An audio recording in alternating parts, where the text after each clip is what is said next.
আমি একটি হাদিসের প্রেমে পড়ে গেছি।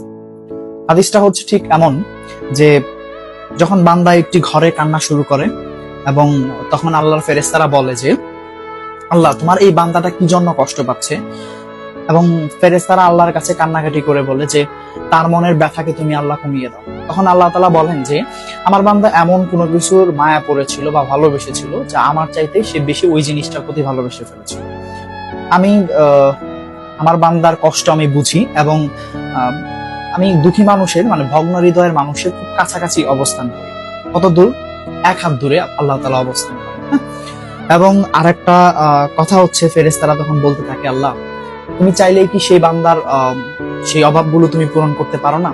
তখন আল্লাহ তাআলা বলেন যে আমি ওয়াদা করতেছি আমার বান্দা যে জিনিসটা তার জীবন থেকে হারিয়েছে তার চাইতে অধিক উত্তম জিনিস আমি তাকে দিব, যা দেখে পৃথিবীর মানুষ বিস্মিত হবে।